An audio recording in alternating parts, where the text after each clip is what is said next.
우리 같이 한번 기도할 수 있을까요? 우리 자신을 위해서 또 우리 공동체를 위해서 기도했으면 좋겠습니다. 특별히 몸이 아픈 우리 지체들이 있는데 하나님께서 외롭게 홀로 두지 마시고 함께하여 주시는 놀라운 은혜를 삶에서 경험할 수 있게 해달라고, 우리 서로를 위해서 또 공동체를 위해서 우리 자신을 위해서 한번 같이 기도하도록 하겠습니다. 기도하겠습니다. 거룩하시고 자비로우신 아버지 하나님, 은혜로 이 자리에 있습니다. 우리 공동체 사랑하는 프라미스 모든 지체들이 주를 사랑하는 마음으로 예배하고 있사오니 하나님께서 한 사람 한 사람 찾아와 주시며 만져주시며 위로하여 주시옵소서. 특별히 육신의 연약함과 아픔과 고통으로 인하여서 주님을 찾는 그 아버지 하나님 그 음성, 아버지 하나님께서 놓치지 마시고 들어주시고 응답하여 주시며 세입 주시는 놀라운 역사가 경험될 수 있도록 도와주시옵소서. 어디 있든지 무엇을 하든지 주님과 동행하고 누리는 천국을 놓치지 않는 지체들 될 수 있도록 도와주시옵시고, 또한 주님의 순종에 함께하여 주셔서 위로하여 주시며 마음에 풍성한 하나님의 은혜로 함께하여 주시옵소서. 이 자리가 복되게 하시고 아버지 하나님께서 기뻐하시는 산 제물로 드리는 이 예배 시간이 될 수 있도록 주여 인도하여 주시옵소서.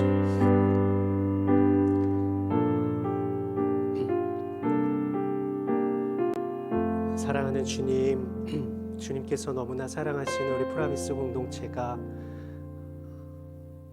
함께 예배할 수 있도록 은혜를 베풀어 주심에 감사를 드립니다. 특별히 육신의 연약함과 마음의 아픔과 여러 가지 영적인 공공함 가운데 그럼에도 불구하고 자비하신 주님을 바라보며 나아가는 하나님의 사람들에게 은혜를 베풀어 주셔서 저들의 귓가에 들려주십시오. 나는 선하니, 그리고 나는 후회가 없으니, 실수가 없으니 나를 의지하렴, 나와 함께 가자 말씀해 주시는 그 주님으로 인하여 새 힘 얻어 다시 훌훌 털고 일어나 주님과 동행하는 인생 될 수 있도록 주여 인도하여 주시옵소서. 오늘 말씀 가운데 거할 때에 우리 가운데 말씀하시는 주를 만나게 하시고 우리 삶에 도전하시는 주의 음성 따라 살아가는 하나님 나라의 백성으로 삼아 주시옵소서.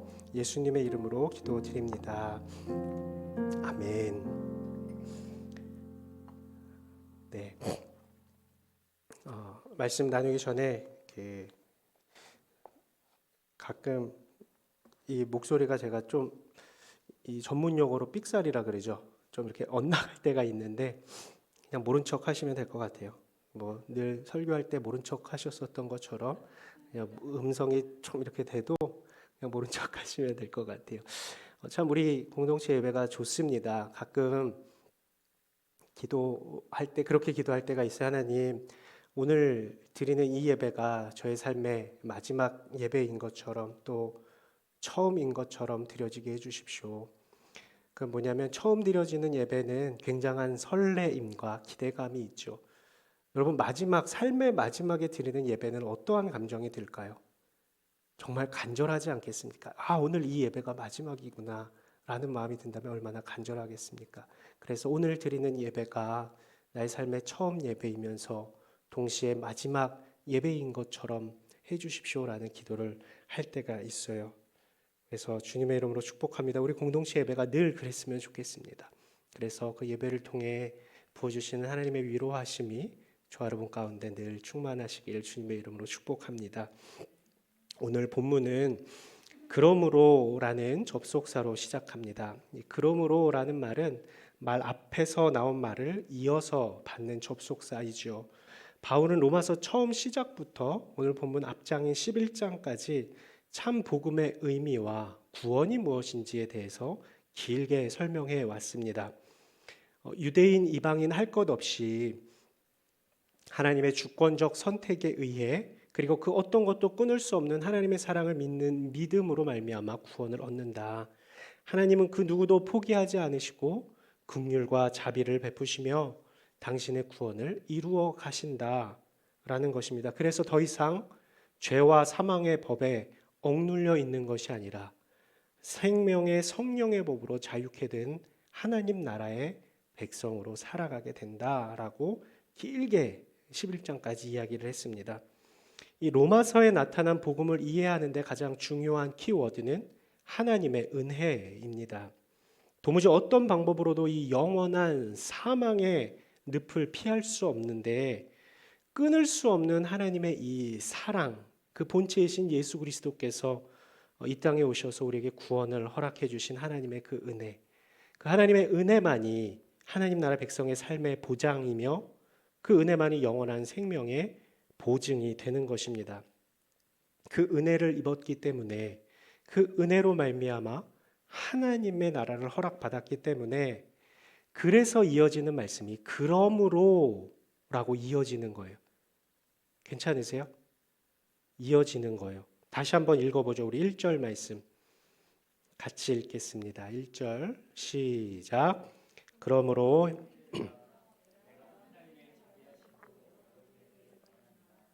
여러분의 몸을 하나님께서 기뻐하시는 거룩한 산 제물로 드리십시오.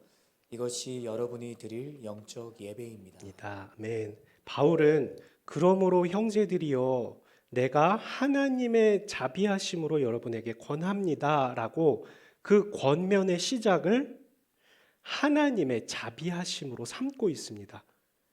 그냥 형제들이여 내가 여러분에게 권합니다라고 해도 문제 없어요. 그런데 바울은 뭐라고 이야기합니까? 그러므로 형제들이여 내가 하나님의 자비하심으로 여러분에게 권합니다. 이 하나님의 자비하심, 굳이 이 하나님의 자비하심으로 라고 시작하는 이유가 있을 겁니다. 그 전에 이 우리말 번역에서는 이 하나님의 자비하심, 이 자비하심이라고 나와 있는데, 자비, 여러분 자비 알죠? 자비.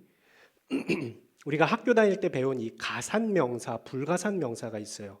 셀 수 있는 명사가 있고 셀 수 없는 명사가 있어요. 그렇죠? 자비는 셀 수 있는 명사인가요? 셀 수 없는 명사인가요?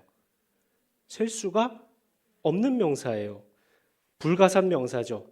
그래서 이거는 복수로 표현할 수가 없습니다. 근데 이 헬라어 원문을 보면 자비를 불가산명사를 자비들이라고 표현을 해요.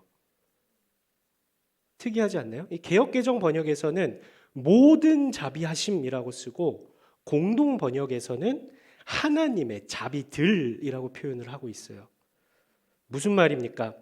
그만큼 하나님께서 우리에게 베푸시는 자비를 숫자로 세어보면 그 수가 엄청나다. 존재하는 모든 자비의 총합이 하나님의 자비보다 작다 이겁니다. 그만큼 하나님의 자비하심은 크다라는 것을 의도적으로 복수를 써서 표현하고 있다라는 겁니다. 그 자비의 총합이 바로 우리를 죄에서 구하신 예수님이시고 그분이 끊을 수 없는 하나님의 사랑이시라는 겁니다. 그 모든 자비하심이 우리에게 베풀어졌다는 것이고 우리는 그 자비하심의 은혜를 입었다는 겁니다. 저와 여러분은 하나님의 자비 베푸심의 은혜를 받은 사람들인 줄로 믿습니다. 우리의 영원한 생명을 위해 자비를 베푸신 것뿐만 아니라 우리의 모든 연약함과 부족함과 우리의 모든 허물과 실수들까지도 하나님께서는 불쌍히 여기시고 자비를 베풀고 계시다라는 거예요.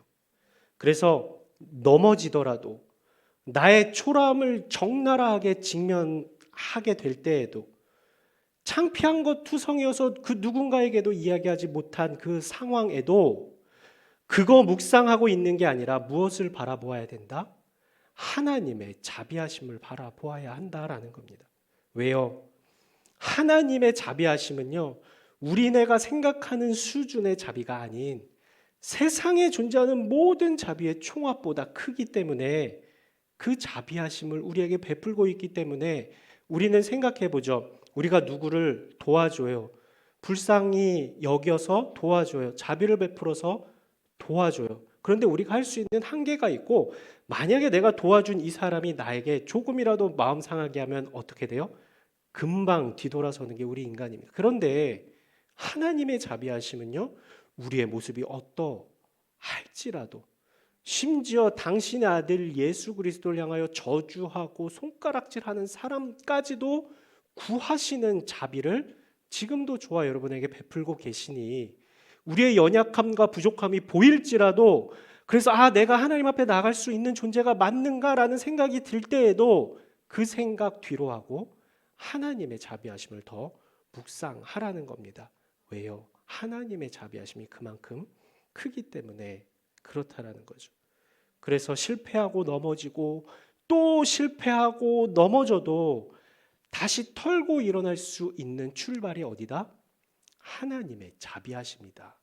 내 능력 때문에, 내 재능 때문에, 내 경험 때문에 내가 다시 일어나서 갈 수 있는 게 아니라 하나님의 모든 자비하심이 우리가 다시 일어설 출발이 된다라는 것입니다. 1절 말씀 다시 한번 읽죠. 1절 말씀 다시 한번 읽도록 하겠습니다. 시작. 그러므로 형제들이여 내가 하나님의 자비하심으로 여러분에게 권합니다. 여러분의 몸을 하나님께서 기뻐하시는 거룩한 산 제물로 드리십시오. 이것이 여러분이 드릴 영적 예배입니다. 아멘. 내가 하나님의 자비하심으로 여러분에게 권합니다. 이 말을 제 번역으로 의역을 해보면 그래요. 하나님의 자비하심으로 은혜를 입은 여러분에게 권합니다. 이 말이 되는 겁니다. 괜찮으세요?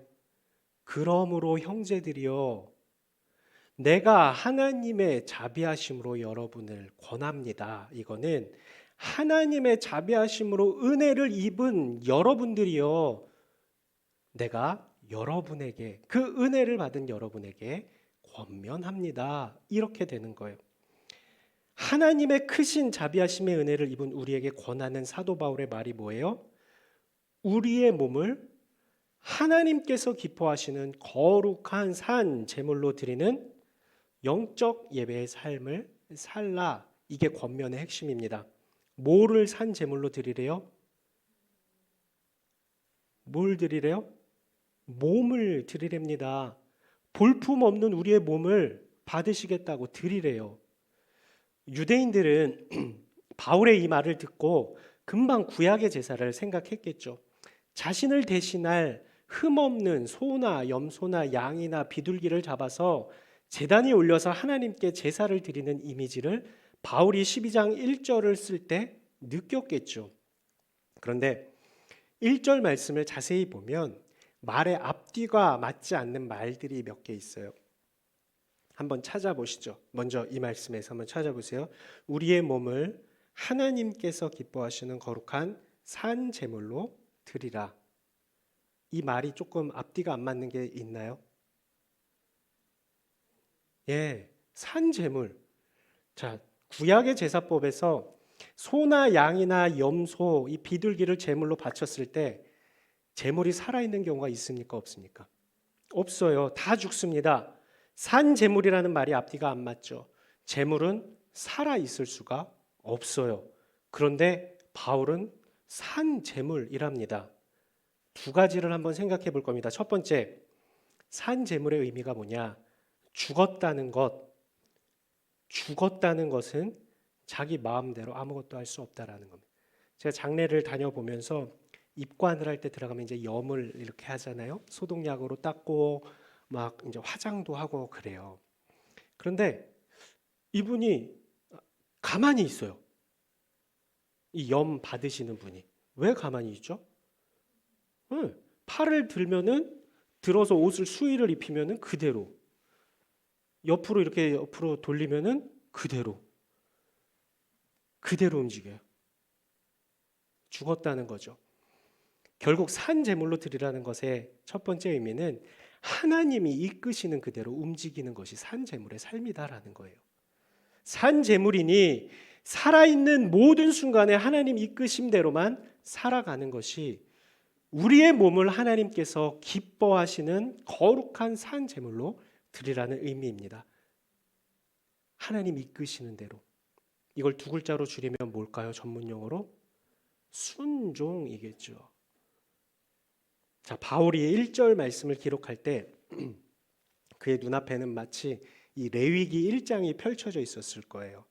레위기 1장에 나오는 번제 이 장면이 펼쳐져 있었을 건데 제사를 드리는 사람이 소나 염소나 양이나 비둘기를 가지고 제사장 앞에 갑니다. 그리고 자신이 가져온 제물 위에 손을 얹고 안수합니다. 자신의 죄를 전가하는 행위이죠. 그리고 자기 손으로 자신이 가지고 온 짐승을 조각을 냅니다. 그리고 조각난 짐승을 제사장에게 줍니다. 제사장은 이걸 받아서 피는 제단에 뿌리고 짐승을 제단에 올리고 활활 태웁니다. 언제까지요? 완전히 사라질 때까지 태워요. 아무것도 남지 않게 완전히 태웁니다. 두 번째, 우리의 몸을 산 제물로 하나님께 드린다는 것은 나는 완전히 사라진다라는 거예요.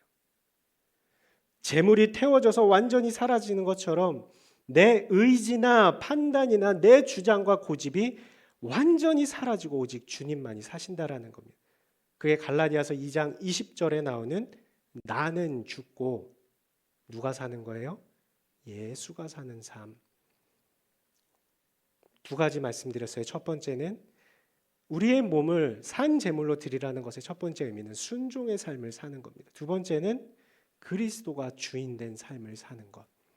이것이 산 제물로 하나님께 우리의 몸을 드린다는 것이고, 이걸 네 글자로 바울이 뭐라고 얘기합니까? 1절 말씀 다시 한번 읽죠. 시작. 그러므로 형제들이여 내가 하나님의 자비하심으로 여러분에게 권합니다. 여러분의 몸을 하나님께서 기뻐하시는 거룩한 산 제물로 드리십시오. 영적 예배입니다. 뭐래요? 네 글자로요? 이게 영적 예배랍니다. 자, 여기서 또 앞뒤가 말이 잘 안 맞는 말이 나와요. 뭐를 거룩한 산 제물로 드리라 그랬죠? 여러분의 몸을. 그런데 이게 뭐래요? 영적 예배랍니다. 몸을 드리면은 이게 몸의 예배지 왜 영적 예배입니까? 제가 딴지 거는 거 아니에요. 바울이 쓴 거에 대해서. 딴지 거는 게 아니라 물어보는 거예요. 여러분 어떻게 생각하시나? 몸을 드리는데 몸의 예배지 이게 왜 영적 예배라 그래요? 여러분 몸, 여기서 말하는 몸이 뭘까요? 여기서 말하는 이 저렴한 표현으로 이 몸뚱아리가 뭘까요?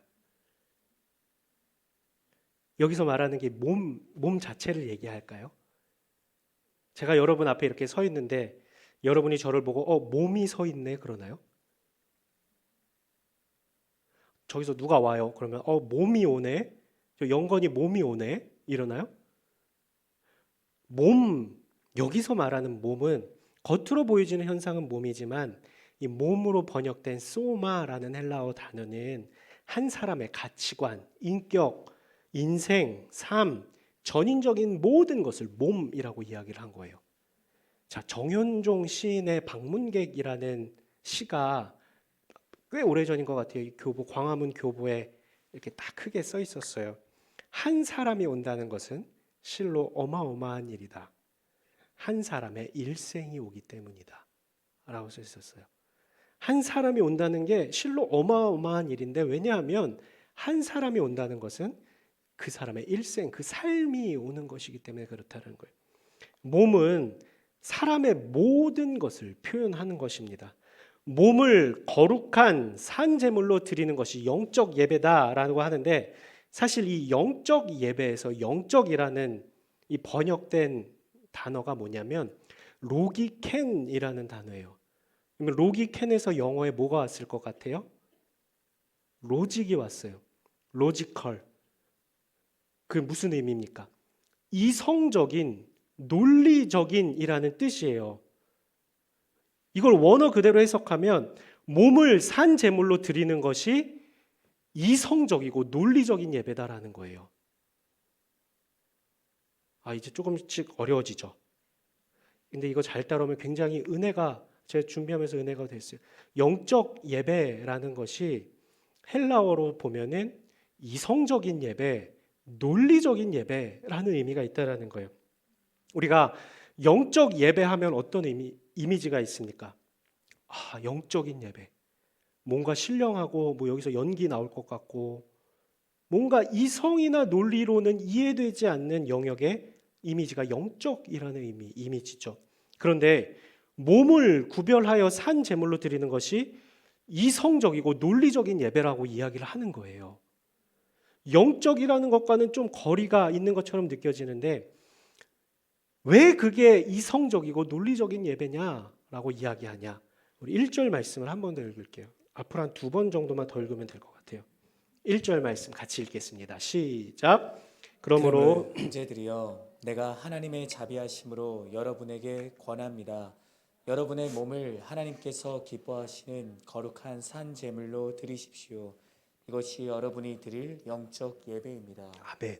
앞에서 그런 말씀 드렸어요. 잘 한번 들어보세요. 지금까지 위에 거 다 잊어버리셔도 지금 제가 한 2문단 정도 말씀드릴 건데 잘 들어보세요. 내가 하나님의 자비하심으로 여러분에게 권합니다. 이 말씀을 제가 의역을 그렇게 했어요. 하나님의 긍휼과 자비로 은혜를 입은 여러분에게 권면합니다. 라는 뜻이라고 말씀을 드렸어요. 즉 하나님의 자비하심으로 은혜를 입은 우리가 우리의 몸을 거룩한 산 제물로 드리는 것이 이성적인 일이다. 이게 논리적인 거다라고 이야기를 하는 거예요. 이해가 되세요? 하나님의 자비하심을 받은 사람이라면 산 제물로 자신을 완전히 하나님께 드린 것이 너무나 논리적인 것이다라고 이야기를 하고 있다라는 거예요. 산 제물로 드린다는 게 뭐라 그랬어요? 죽었으니 순종할 수밖에 없는 거고 전부 완전히 태워졌으니 나는 사라지고 그리스도가 주인된 삶이라고 말씀드렸으니 하나님의 자비하심으로 은혜를 입은 우리의 몸, 우리의 인생과 우리의 가치관, 우리의 전 인격이 순종하는 삶, 나는 사라지고 그리스도가 주인되는 삶을 사는 것이 지극히 이성적이고 논리적인 거다라는 얘기예요. 즉 산 제물이 되어서 주님께 드려지는 삶이 하나님의 자비하심으로 은혜를 입은 자의 지극히 정상적인 모습이다라는 거예요. 이해가 되시나요? 만약 하나님의 자비하심으로 은혜를 입었는데 온전히 순종하는 삶, 나는 사라지고 온전히 그리스도가 주인된 삶이 아니라 내 마음에 내키는 대로만 순종하고 가끔은 내가 주인인 삶을 사는 것이 하나님 앞에는 비이성적이고 비논리적이라는 얘기예요. 산 제물로 우리의 삶을 바쳐도 전혀 이상하지 않을 만큼 우리에게 베푸신 하나님의 자비의 크기가 어마어마하다라는 겁니다. 하나님의 자비하심의 은혜로 구원을 얻은 사람이라면 자신의 전부를 남김없이 하나님께 드리지 않는 것이 오히려 논리적이지 않다라는 얘기예요. 표정으로 말씀해 주세요. 이해가 됐는지. 안 됐으면 다시 해도 돼요.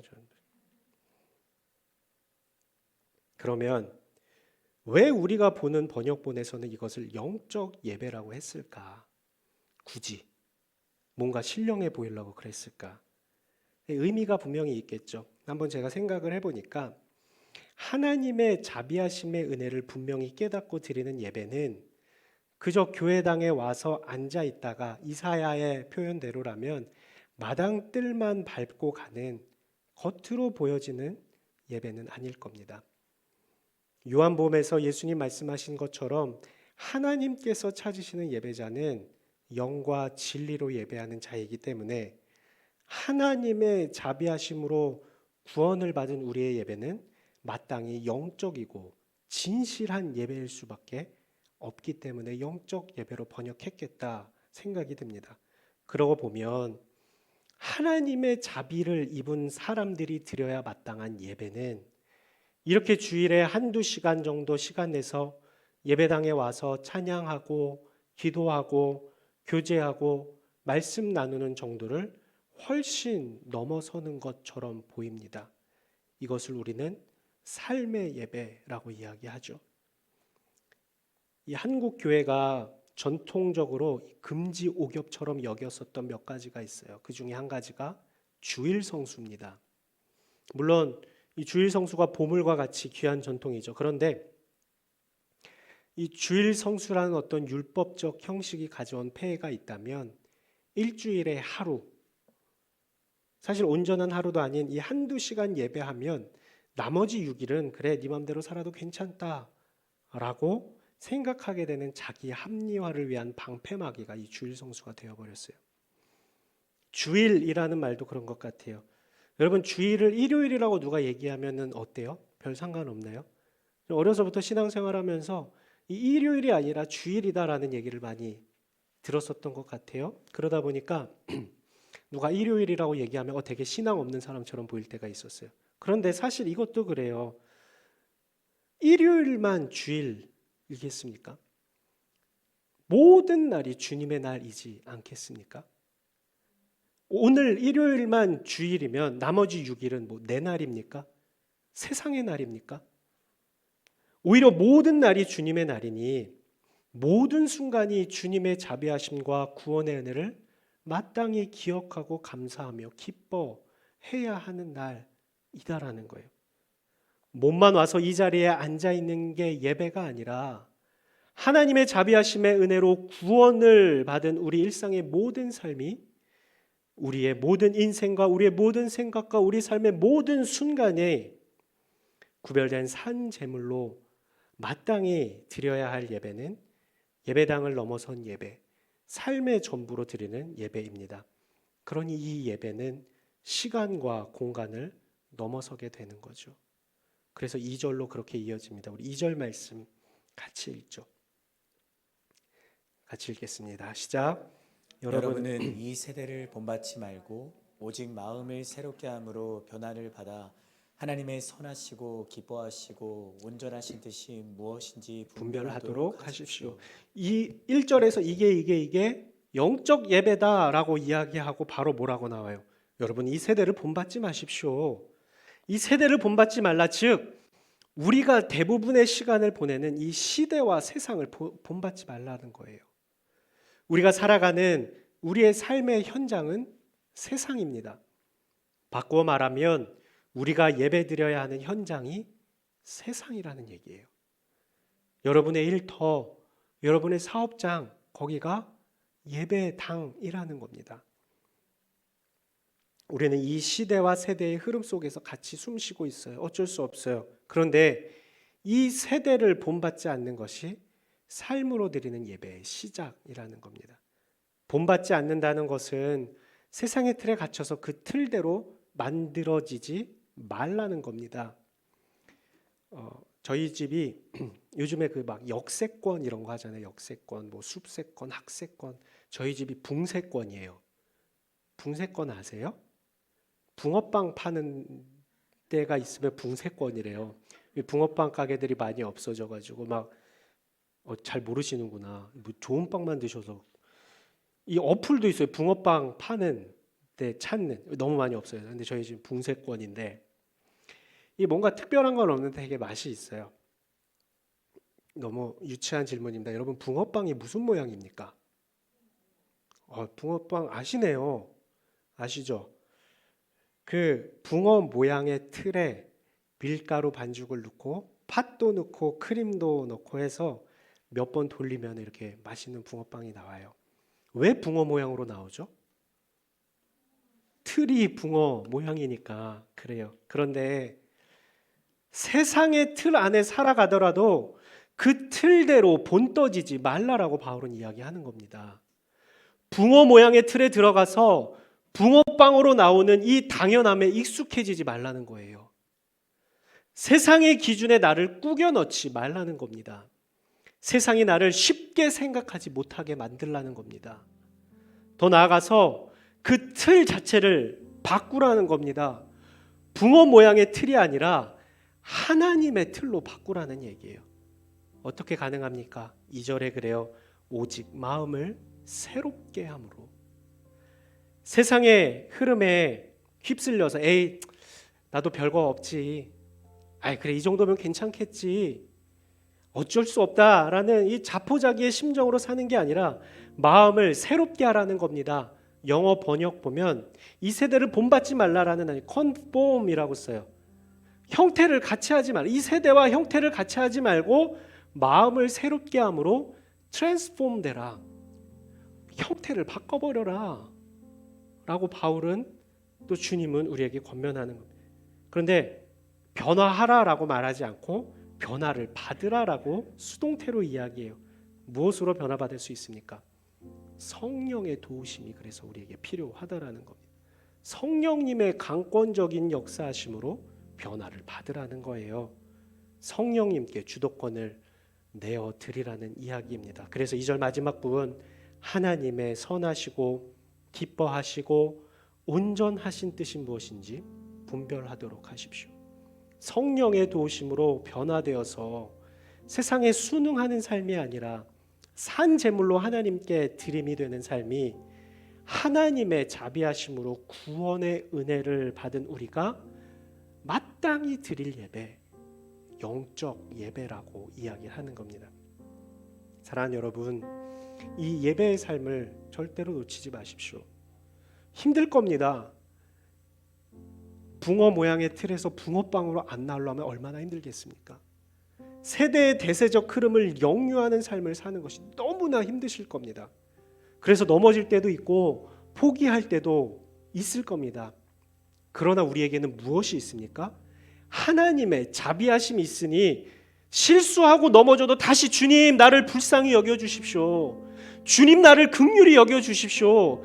하나님의 은혜가 크다는 것을 내가 믿습니다. 주님 나를 다시 일으켜 주십시오.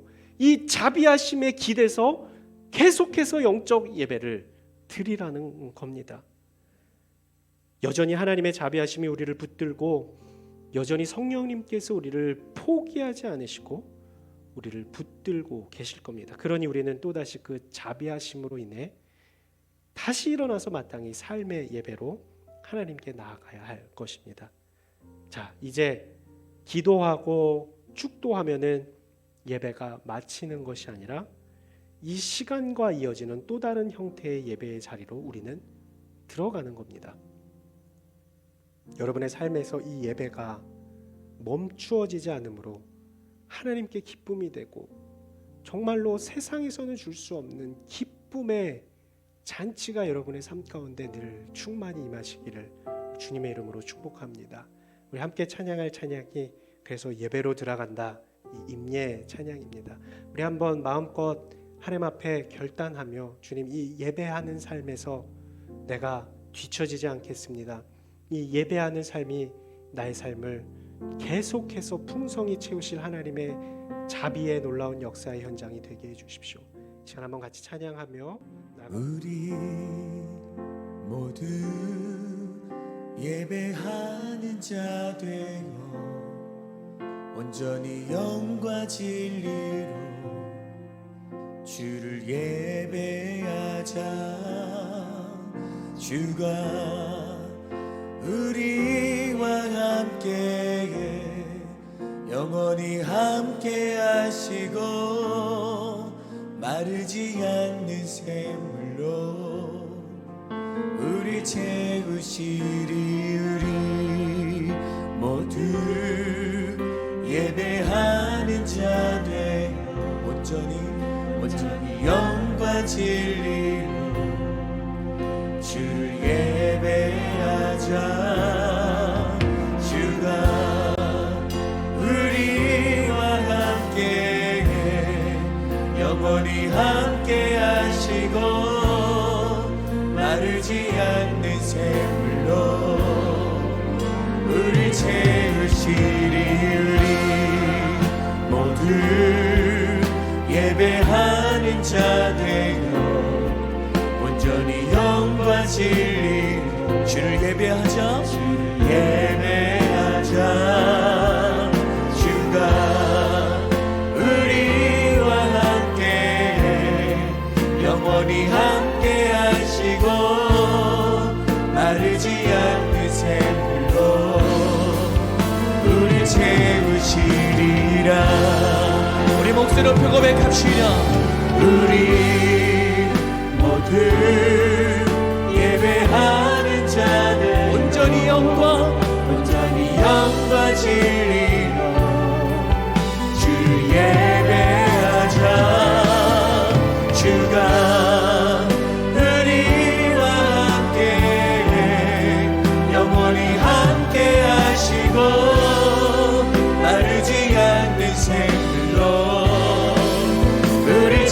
우리 모두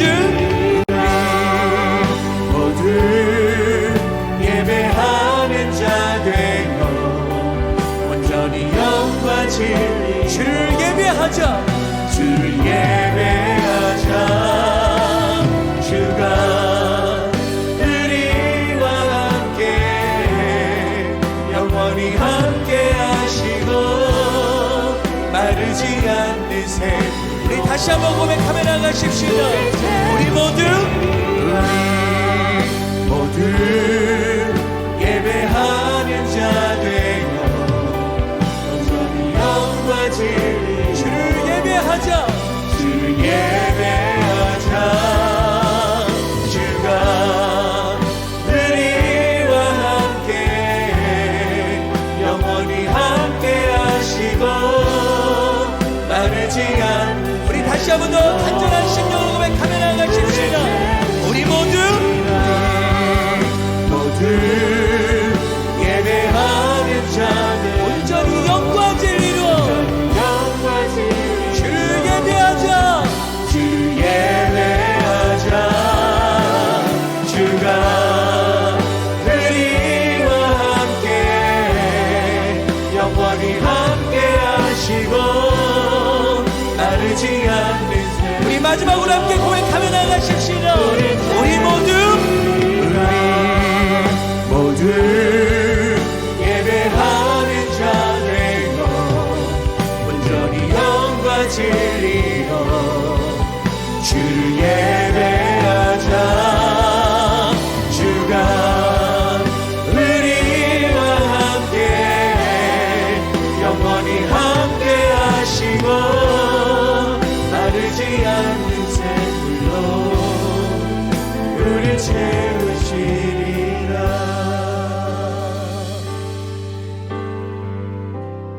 우리 시간 함께 먼저 기도할 때 하나님, 우리가 산재물 되어 하나님께 드려지기를 원합니다.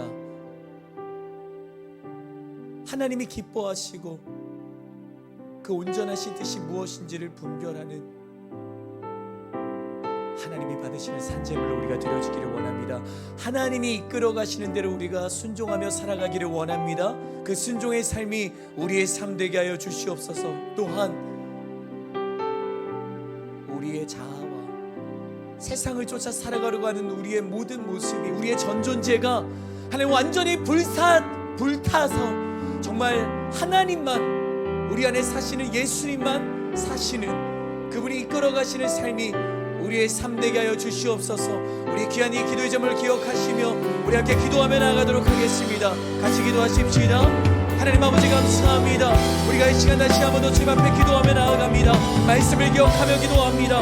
말씀을 의지하며 기도합니다. 말씀을 붙들며 기도합니다. 하나님이 기뻐하시는 영적 예배, 정말 우리가 산재물로 하나님께 드려지게 하여 주시옵소서.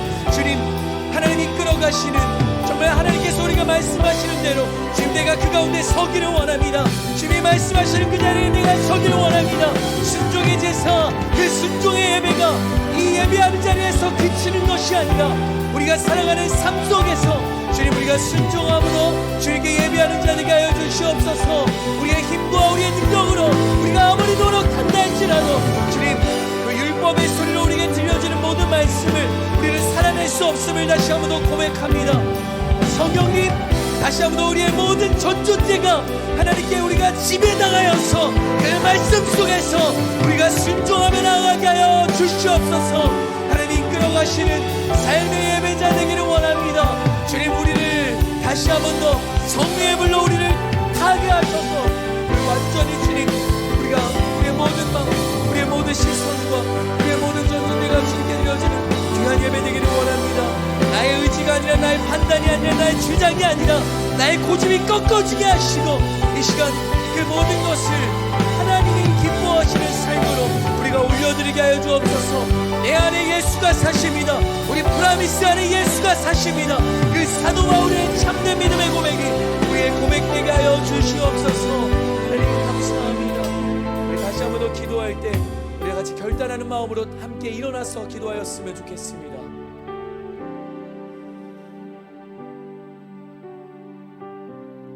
사랑하는 프라미스지 여러분, 우리가 하나님께 예배하는 것은 가장 이성적이고 논리적인 예배임을 우리가 기억하며 나아갑시다. 그것이 우리가 살아가는 상식이고 우리가 살아있을 수 있는 유일한 길입니다.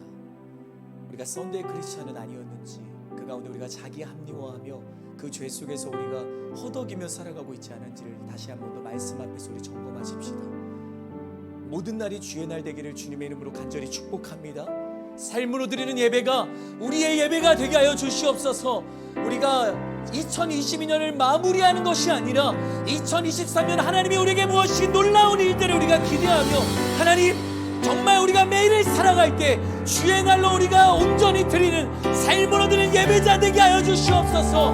우리 주님의 이름 한번 외치시고 우리 결단하며 우리 기도하며 나가십시다. 기도하십시다. 주여, 하나님 아버지 감사합니다. 주님, 우리가 예배하는 가운데 다시 한번 우리의 예배를 점검합니다. 하나님 말씀 앞에서 점검합니다. 주님, 나의 예배가 내가 원하고 내가 바라고 나의 상태만으로 예배하는 예배가 아니라 하나님 기뻐하시고 하나님 이끌어가신 데 우리가 예배하는 자 되기를 원합니다. 우리는 썬데이 크리스천이 아닙니다. 이 주일 하루만을, 아니 이 2시간만을 하나님께 예배하는 자가 아니라 우리의 모든 일주일 매일매일을 살아가면서 주님의 날로 우리가 올려드리게 하여 주시옵소서. 그것이 가장 이성적이고 가장 논리적인 그리스도인의 삶임을 우리가 기억합니다.